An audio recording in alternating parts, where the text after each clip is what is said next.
Mr. Chairman, first and foremost, let me congratulate you as chairman of this committee, the Legislative Franchise Committee. Let me congratulate our Deputy Speaker, Pablo Jan Garcia, Congressman Xavier Jesus Romualdo, and from the minority, Congresswoman Sterilus A. Kimbo.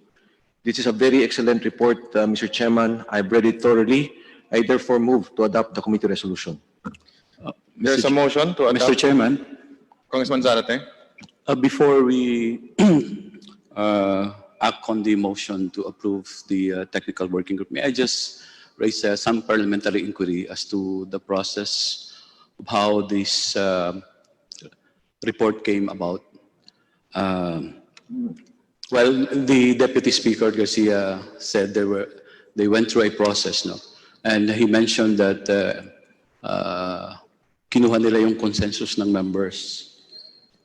May just be clarified how was this done, because there are also, like us, we are ex-officio members. We did not have this opportunity to be consulted by the technical working group, especially that we are also authors of the franchise, no? Renewal of the franchise, Mr. Chair.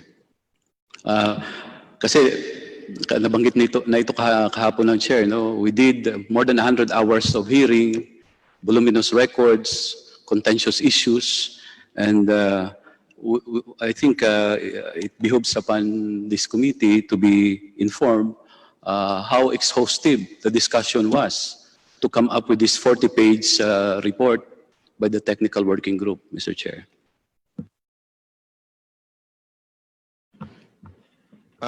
Deputy Speaker Pablo Garcia, would you care to respond to the question of Congressman Zarate? Yes, Mr. Speaker. Mr. Chairman, rather. The consensus was determined by the technical working group by consulting some of the members, and although not all members were consulted, because you know, the inclinations of a lot of the members could already be determined from their conduct during the hearings, the questions they raised, and the points that they argued. Also, this consensus was arrived at after a consultation with leaders of blocks in the House. Anyway, Mr. Chairman, this vote that the committee is about to take will determine whether the TWG's initial determination of the consensus is correct or not. You know, we are not shutting out anybody here, because the members, all members, can still vote on whether to accept or to reject this TWG report and recommendation. Mr. Chairman. Mr. Chairman. Congressman Barsaga. Siguro, Mr. Chairman, alam naman natin na itong committee hearing natin tungkol sa prangkisa ng ABS-CBN ay naiiba sa mga committee hearing na ginaganap natin. This is a well-publicized hearing na lalaman at nakikinig at sumusubaybay hindi lamang ang ating mga kapwa kinatawan, whether members or not members of the franchise committee, pati na ang taong bayan. At sa aking pananaw, siguro naman sasabihin ng mga kasapi ng technical working group na kahit na maraming issues, I am absolutely certain that like the ordinary people, they are carefully watching kung ano ang mga proceedings natin. At sa tingin ko, alam nila kung paano ang gagawin sa kanilang technical working group, pati na ang kanilang report. Maraming salamat, Mr. Chairman. Mr. Chair, Kong Mike. Mr. Chairman, nais ko lang pong idagdag, kasi po dito po sa committee report, dito po ang tatlong tao na nakapirma, si Deputy Speaker Garcia, ang tumatayong tagapamahala ng technical committee. At para po sa majority, si Congressman XJ Romualdo. Sa minority po, ang nakapirma ay si Congresswoman Stella Kimbo. In fact, she voted against the committee report. Ang nais ko lang po sabihin, Mr. Chairman, sa party po ng majority, yun po ang responsibilidad ng mayorya.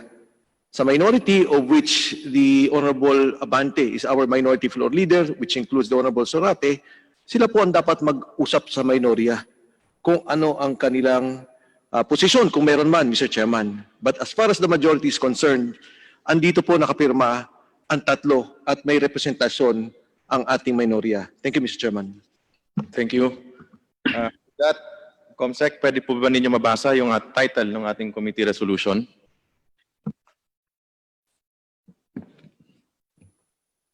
Committee resolution. Resolution denying the franchise application of ABS-CBN Corporation to construct, install, establish, operate, and maintain radio and broadcasting stations in the Philippines. There was a motion. Any seconds? Any I objection? second, Mr. Chair. Any objection? There is an objection.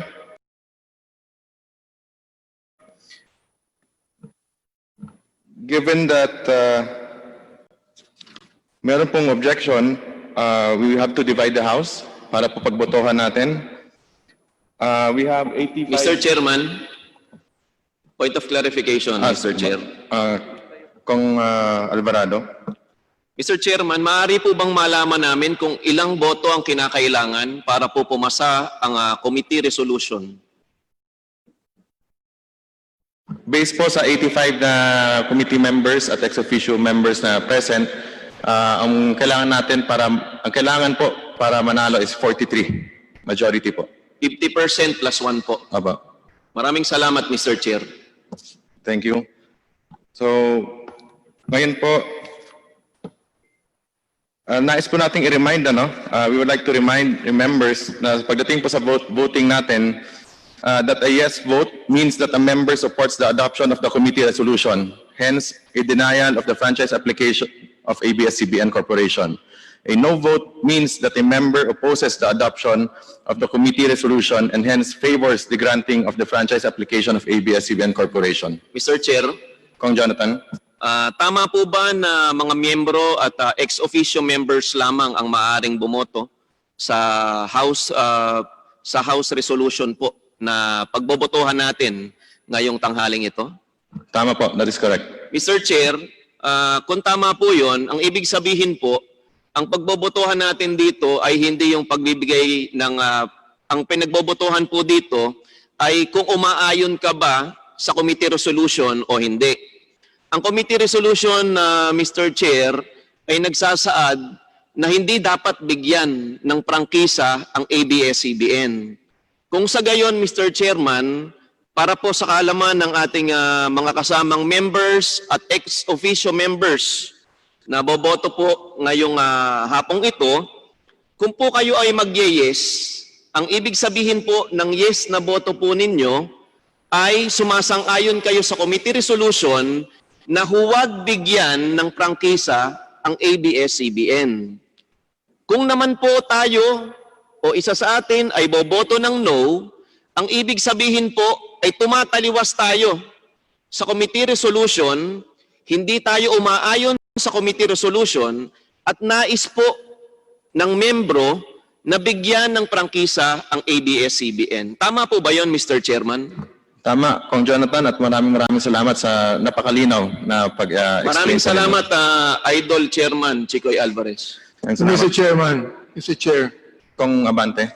ibig sabihin, yung pagtanggap ng resolution na yan, hindi yung do you accept the resolution as filed or written, no? Therefore, kasama na rito yung pagboto mo if you are for the franchise or against the franchise. That's correct. So therefore, Mr. Chairman, pag ang boto po ay no, ulitin ko po pag ang boto po ay no, ibig sabihin that you do not want ABS-CBN to continue. Baliktad po. If you vote no, you are in favor of ABS-CBN to continue. So ganito, kung pabor po ako na magpatuloy ang ABS-CBN, no dapat ang boto ko. Tama po. Kung ayaw ko nang magpatuloy pang ABS-CBN, yes dapat ang boto ko. Tama po. Salamat po, salamat po. Thank you, Kong Abante. Ngayon po, punta na po tayo sa votation.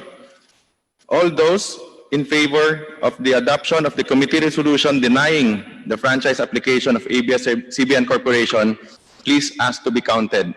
Ilinawin ko lang po, marami tayong manners, hybrid tayo ngayon, manners ng votation. Pwede pong text, pwedeng Viber, email, at physically present po. The committee secretary is hereby directed to count the votes and record the same.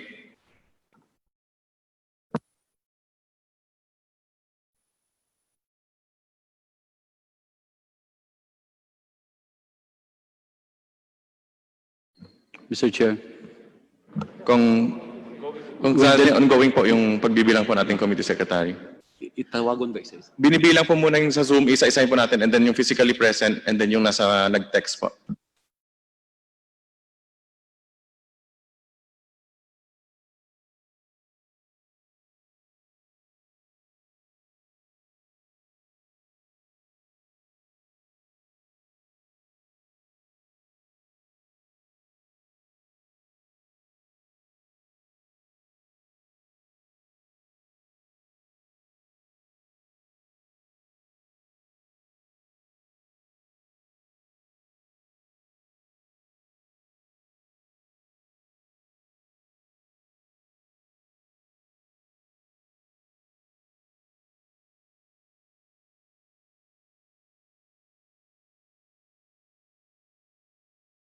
Hearing resumed. All those who are against the adoption of the committee resolution denying the franchise application of ABS-CBN Corporation, please ask to be counted. The committee secretary is hereby directed to count the votes and record the same. Yung nasa dito po sa plenary, pwede po taas po ng kamay yung Kong Zarate and Kong Abante. Kong Zarate po. Yes, Mr. Chair, I'm formally registering my negative vote to the resolution on the floor. Thank you, Mr. Chair. Noted po, Kong Abante, Kong Zarate, Kong Abante. Ganun din po ako, I register my negative vote on the resolution. Noted po. So ngayon po, bibigyan po natin ulit ng time ng Secretariat na bilangin po yung no votes naman sa Zoom and sa text and sa email and sa lahat pang ibang platforms.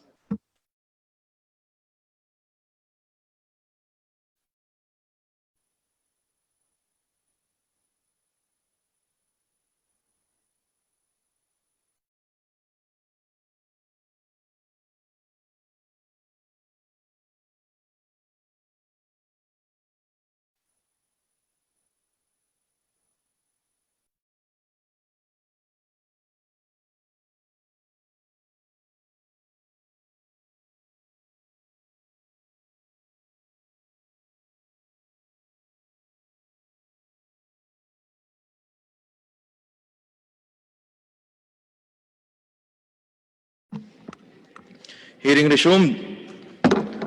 Dito na po yung report ng ating secretariat. Linawin ko lang po, 85 members ang present, 44 po pala yung majority na kailangan. So, ang nag-yes, 70. Ang nag-no, 11. Dalawang yung nag-inhibit, isang nag-abstain. Ayun, yun ang total. So, 70 ang yes, 11 ang no. Dalawang nag-inhibit, isang nag-abstain.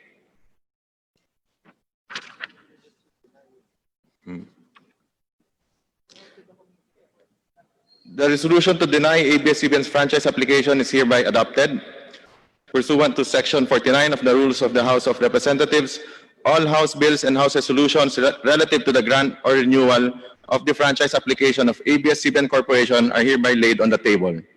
The committee secretary is hereby directed to inform all the authors of the bills and resolutions of the decision of the committee in writing, and as far as practicable, though electronic mail, within 5 days stating the reasons therefore.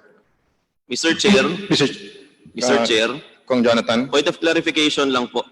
Ano po ba ang ibig sabihin ng laid on the table, Mr. Chair? Comsec. Committee Secretary.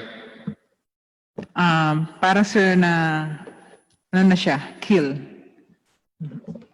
Maraming salamat, Mr. Chair. Ibig sabihin po, itong usapin patungkol sa pagre-renew ng application ng ABS-CBN ay hindi lang po isinantabi. Ito po ay tinapos na ngayong araw na ito, Mr. Chair. Tama po ba? That is correct. Kong Defensor? Mr. Chair, in parliamentary courtesy, when a bill is being approved, we don't necessarily vote no because we just lay it on the table just to make it stay in the committee. But technically, Mr. Chair, for a franchise application, the effect would be to kill the application of the franchise. But it is still in our rules laid on the table. And Mr. Chair, as this is a historic moment for the House of Representatives and of course for the Filipino nation, I move that all members, Mr. Chair, who voted for the adoption of the committee resolution be made as co-authors. I so move, Mr. Chair. There is a motion to include all members of the committee who voted for the adoption of the committee resolution denying the franchise application of ABS-CBN Corporation. Any second? I second, Mr. Chair. Is there any objection?